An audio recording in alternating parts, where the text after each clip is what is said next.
Hello gamers and welcome to the Squall video. But before we get into the Squall video, I have an important announcement to make. I am very honored to be hosting a charity stream together with Mouse and Skill. We're going to be banging it out for charity in the next 2 weeks, supporting two really good causes. Let's think about a bit more about this tank, the Squall. So let's lead in with, I don't think this tank is very good at all. I've played the Sack, and playing the Sack was pretty fun because it has a low profile and it's able to delete FVs, for example, rather easily. But this one just seems to struggle. It's really big, it's really slow, and I don't really know where it fits. So when I was playing this tank, this took a lot of games to get a good battle out. We're going to set it up here on Lakeville. Tier 9, Tier 7 battle. We knock over the 3, and the reason why we knock over the 3 is because it's way more likely that they blind fire the bush than they do the tree. At least in my opinion. People will see the 3, they will blind fire the bush. They don't really tend to blind fire the tree that's out in the open, because why would they? So we go here in the beginning. We try and see, is there something we can actually get from this scenario? Or is it just going to be hopeless? We see our Leo rather aggressive down the middle, but yeah, so far nothing. But yeah, I will say that I think that this one is probably the weakest from the loot boxes, simply because I've played it a bunch now, and it can be fun. Don't get me wrong, it can be fun because of the HE. That's the only reason why it can be fun. Outside of that, I don't think it's better than the Blesk in any way, except for it has like more HE pen, but the Blesk is more nimble. And the biggest issue for this tank IMO at tier 8 is the same issue that the Blesk runs into, and the same issue that a lot of other tanks run into as well. Tier 8 lights, tier 7 lights, tier 6 lights is the even 90. Now, when we talk about toxic tanks, the even 90 is a fan favorite, but I do believe that nowadays the even 90 is toxic for World of Tanks. It is so small, it is so well camoed, that it's really, really powerful and ruins the matchmaking for tier 8 and below. Because when you get a tier 7 light against a tier, like a tier 8 even 90, you can just like roll over and die. But we started this game off pretty well. I mean, we got a clip against the Pantera, we got 900 assists as well. Good start. And it seems like the enemy team is indeed completely in 1-2 line, which is an issue with the map itself at Lakeville from south. And I will agree with the enemy team what they're doing, because Lakeville South is one of those maps, in my opinion, that is not very fun to play, because you cannot go city, because the city gets crossfired from all angles. A6, C0, and D4 always put the middle in crossfire. You are never really able to play. So, you know, when we're talking about toxic tanks, toxic maps is another one. So from that side of the map, I feel like going south is the only option you have. When you take that into consideration, it doesn't leave much to play. Like, I always go valley as well, because I feel like if I go city, my teammates are either stopping on the K line, or we're going city, we're going to the church, and we're getting crossfired. So that's not really fun. But yeah, to remind you guys from the intro, I'm gonna do my very first charity stream, which is exciting and curious to see how it's gonna go. So thank you so much if you're willing to support it, and if you're willing to get into the auction. And the auction is really, really cool. I mean, the tanks that I've gotten approved from Wargaming were far more than I ever imagined I would get approved, to be honest. Far, far more. I didn't think I would get half the tanks that I got. So, it's really, really cool that they're supporting a good cause. I gotta say, the support from Wargaming in that department. This was a really bad clip. I mean, I got 300 on the Waffentrager, but take 516 in return. That's not what we call value. But yeah, I gotta say thank you to Wargaming for the support that they're giving during the charity. I hope everything will be going alright. And of course, it comes with exclusive drops. Monday Mouse, Tuesday Skill, Wednesday me. We're going to be doing things for charity, reading out the donations, etc. So if you want me to read out your donation, please wait with it until Wednesday if you're willing to do that again. Thank you for that. But on this Lakeville battle, not too much has happened. I mean, I've done 1.1k damage, I've got 2k assists. I'm playing left and right. I decided to go back to base here because I saw that the valley was being broken by the enemy team. And I was like, okay, well, I have to go defend it. They wanted to push through, but the Foch is stopping them in their tracks. And I'm going to go A-line to stop any further aggression from coming out from the enemy team. The Contra and the Titan are crossing through the open. I cannot clip right now, so I'm going to the bushes first to potentially even double bush. Now I see the Contra, let him push forward, make sure we're double push, and we start blasting. We don't need to really spray control here, 463, we take that. Spray control would have taken longer and given him more time to turn his front towards us, so it wouldn't be that great. T-34-1 in the open. The Contra's still in the open as well. I'm just trying to get some clips out here to do as much as I can. The Contra sideways. Of course, weak side on that British heavy. Get a little bit of damage. He gets despotted. We go for the T10 side, looking for something to pen there. Not finding much, but the side working out just fine. So we do get, like, you know, a decent amount of damage when we find an isolated target on the side. But the issue is, how many isolated targets do you find in World of Tanks nowadays that you're actually able to flank? The answer is not very many, but 4K combined on this tank is already very, very good. I can tell you that much, and I think most people will agree with me there, if they've ever played this, is that 4K damage on this tank, it's actually amazing. 4K combined is amazing, because you are just that big that you're going to be struggling in a lot of battles. This is, I understand they were again, and that's kudos to Wargaming. They decided again that they don't want to have something too good in the boxes. But this, it's a bit underwhelming, to be honest. Just like the entire Czech light line is a bit underwhelming. See VZ114 trying to cross through the open, doing a little bit of spray control to hit the maximum amount of shots. We find the kill as well, so get a little bit more damage as well out of that. All in all, everything fine. 4K combined. Now, I'm tempted to push up because the Force rolled around the corner, but looking at the HP, my Type 59 is dying. My Force is dead. It is not something that I think I can get away with. You can see here, I'm making the move, and you'll see that I'm like, okay, let's not do this. And I'm bailing out, and I'm letting the RD die. So it's currently 10-10. They have a T10, a VZTD, a Contra Pershing, and a Hori 2 versus our double RD, a T52, a Squall, and a Tortoise. To say the odds are not looking that great is an understatement. They are not looking that great whatsoever. It's going to be a difficult game to close out here, but we're going to make a move back towards the A-line to try and get into a safer position from where we can play and control the game. Back towards our bushes. We, of course, don't want to end up getting blind fired because they know I was here. I mean, I shot the T10, I shot the Contra. Gotta be careful with what positions I peek. This GW Panther is extremely aggressive for what it is. Gotta be honest with that. He's extremely aggressive. And it's funny that they haven't really overpeaked him to try and kill him. But the game has slowed down a little bit. And yeah, this whole light tank line, like the whole Czech light, is a bit underwhelming. I can get some shots here, 36, huge damage. It is a 7 more. It's super situational to play these tanks. Because of that clip. You need to find the side of tanks, you need to get behind them, and you don't really have the stealth or mobility to do that. So it makes it pretty hard. Your joy is whenever you find something like this, a VZTD that's sideways, or like a light tank, for example, or a low armor tank that you can clip. So you can see there the power of this clip just blasting through the VZTD, his side. Vulnerable, very vulnerable against me. Get a full nice kill there. Putting it at about 5k combined, and again, that's an amazing battle on this tank. It truly is just an amazing battle. Now, it's still going to be pretty hard to win this, because the scenario is still 4v4, with them in the valley, sitting, and what do we do here to break this open? I would have liked to see this tank be more like the Blesk, I guess, a little bit more small profile, because right now it feels like it's as big as a medium, and... sorry, almost as big as a heavy, and as slow as a medium.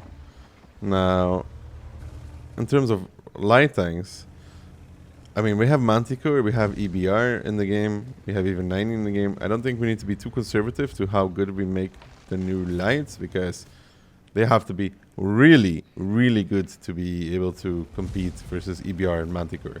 And I don't think the Czech lights would ever be able to do that. So, we find the Contra here. We're looking at this. We really want to clip him out. The T10 is going back. We start blasting because the T10 goes back, and we do find the kill. Really nice timing there for myself. Like, really nice timing. The T10 backing around the corner, and we find the Contra to make a kill. My team needed this. 13-11 now, and we are in a position where we can actually win the game. So now, looking at my HP, I have 584. That also means I can take a shot. I only have 75 bullets though, which is funny. But it's not a full clip. It is enough, however, to kill the T10. who peeks out and spots me while I'm coming close. He takes a little bit of damage from Artie, chip damage. That helps because I need less of a clip than to kill him. Of course, you know, when I have this not fully loaded clip, I need to be careful. You know, but he stays sideways. We blast him through the side.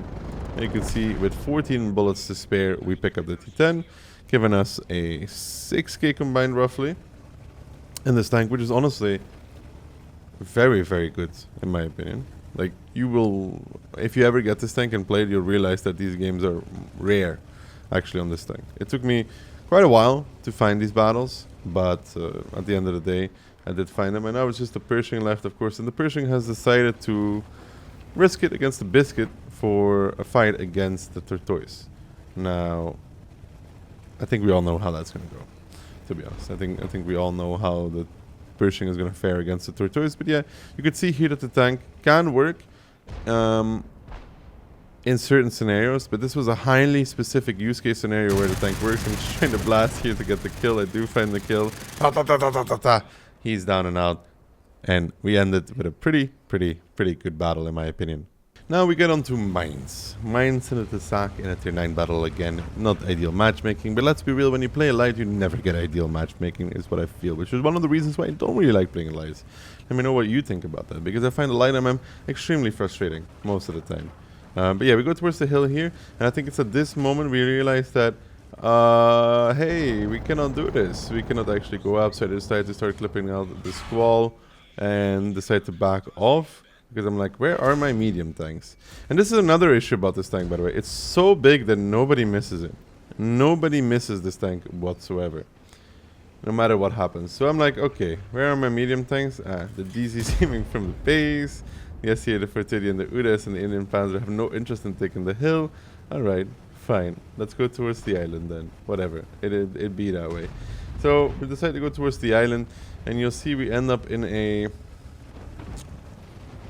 unfortunate situation, because I proxy spot a DZT and an AMX-30, and I'm like, well, that's it, game over, right? It has to be game over. The DZT shoots, I'm like, maybe I can clip back. I want to be careful not to get shot by the AMX-30. I'm going back on reload. The AMX-30 missed me. 200 damage out of that. Amazing, right? An amazing clip. But now I'm like, what do I do here? So I'm going to play around this rock, and you'll see that the close range power of this tank is actually pretty decent, because when I get in a scenario like this where, you know, I see the AMX-30 not looking, I'm waiting for him to shoot, and then I'm gonna blast and really put my clip to use, because these lightly armored tanks, they are actually goated for me to play against. So AMX-30 shoots, the DCT is not looking, and I'm just risking it because I want the damage.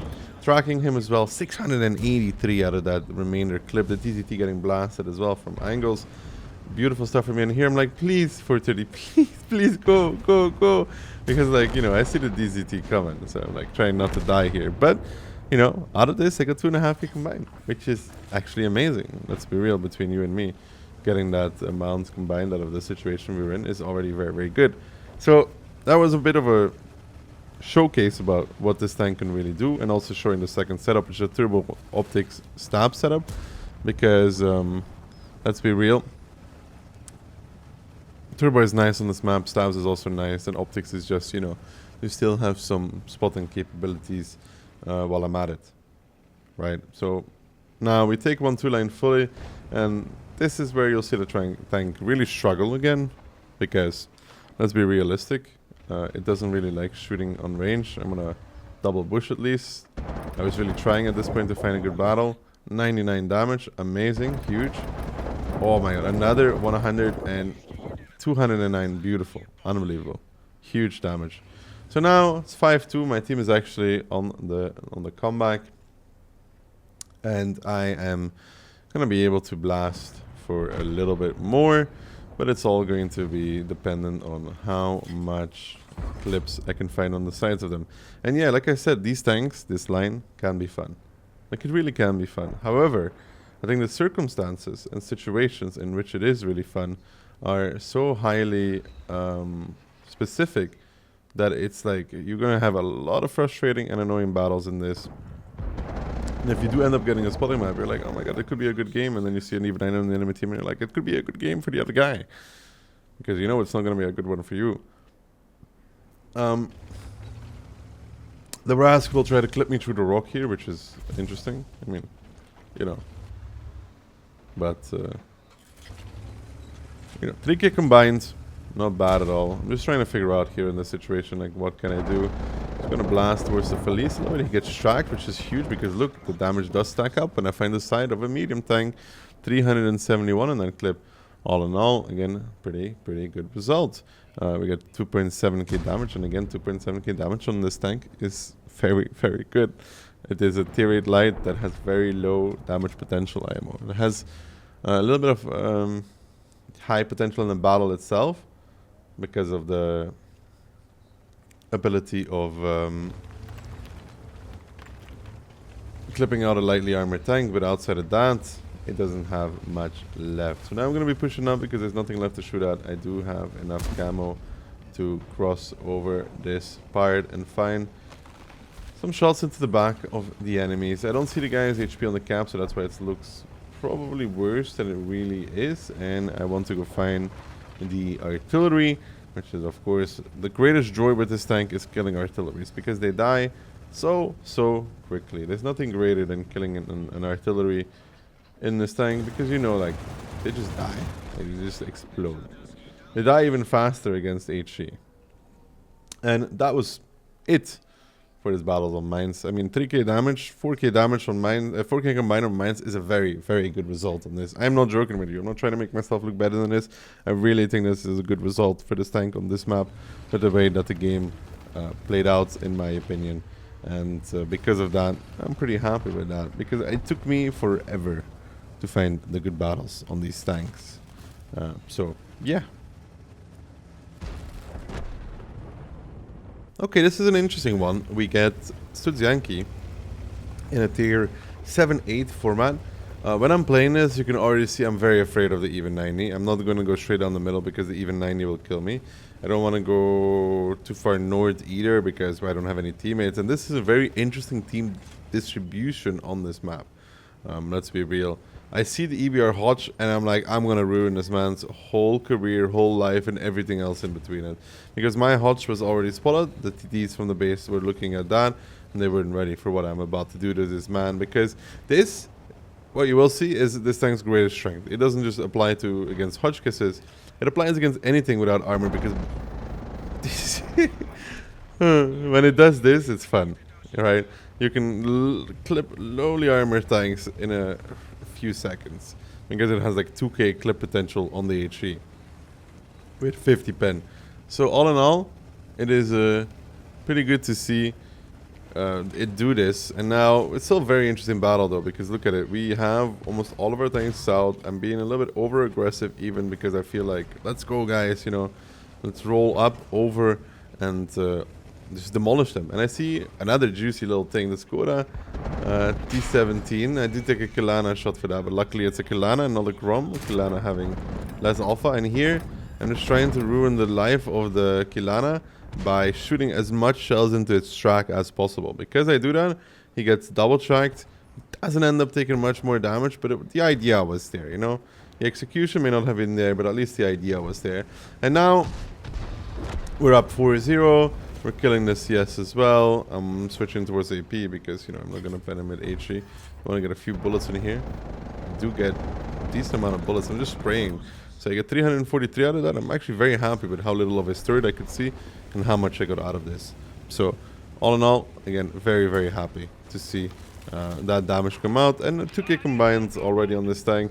I have no clue what the expected values are in it right now, but I know that they won't be very high. I mean, this tank is a gimmick, in my opinion, and worse than the other ones in its line, again, because of the size and speed that it has. It's really just struggling. So we're going through the bushes here, trying to be aggressive enough to spot ahead of the team is what we're doing. And we're succeeding that. When you're playing a light in this scenario and your team is like winning this hard, you want to be slightly ahead of them. Because of that, you spot, they shoot, you profit. Now I see that they're pushing through the CD line. I'm like, okay, I have to go back to base and protect it. There's not much point to clear out 890 line because the Wheezy TD could simply be back away already. So you want to go back to base. And you want to pray that, you know, your teammates blast them because they're going to be in the open for a long while. And it would be cool. We pick up some secondary assists, you know, split assist. We still have an Uda somehow at B1, which is really interesting to see, but we do make it back to the bushes. So now we're like, okay, let's hope our team doesn't cap, and let's hope that they actually support towards me from these bushes. Contra pushing up, T32 pushing up, and a K3 pushing up. The sad part is, of course, that they're in a dip, and we can't really blast them when they're in a dip. But maybe we can blast them at some point ourselves, right? Maybe. But we see the tanks pushing down zero line as well, though, and we don't really want to get caught out by them. We just want to keep them spotted. Blasting right now reveals their position. They may not know that they're perma-spotted. If they don't know that they're perma-spotted, that means free assist for us.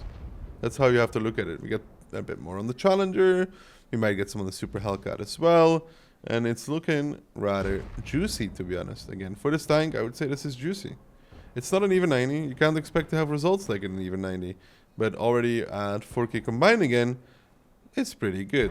The guy on the cap is going to die. Get a little bit of residue spotting there as well. And then we have the Super Hellcat to farm as well on zero line. And looking at it, it's looking pretty good. So we're now at 5K combined, and now we want to start blasting. I mean, we're getting itchy. We want to start shooting. So we're going to go for the KV3 side turret. Blast as much as we can. Quick 575. I mean, pretty nice. When we find the side of a tank, it's working out. That's clear. If we don't find the side of a tank, it's not really working out. However,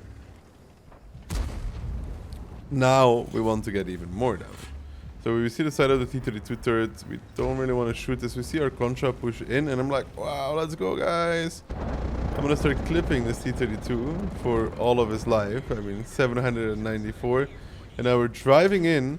But the issue is my teammates are dying one by one. They all died. And I'm doing the same thing. So it's just like over eager. I'm putting the wreck in between me and them, trying to stay alive for as long as possible. So that one's working out, trying to stay alive.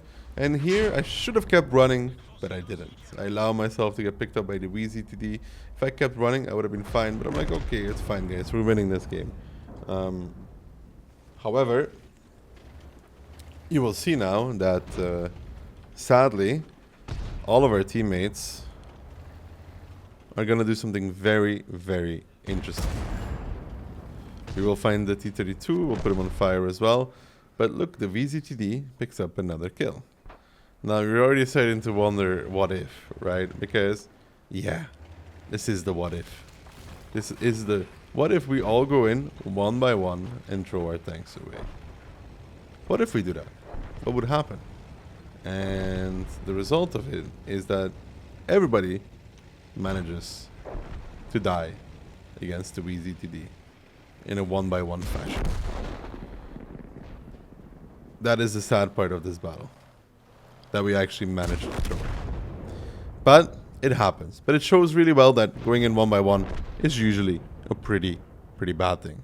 As you guys could see, the Squall, not very good. But you know what is very good? Supporting great causes, which we're going to be doing on Monday with Mouse, Tuesday with Skill, Wednesday with myself, and on the 22nd with all three of us. Do you want to see me get it to 2? Well, this is your opportunity if we get there. Thank you so much for watching. See you guys all in the next one. Peace. Ciao, ciao.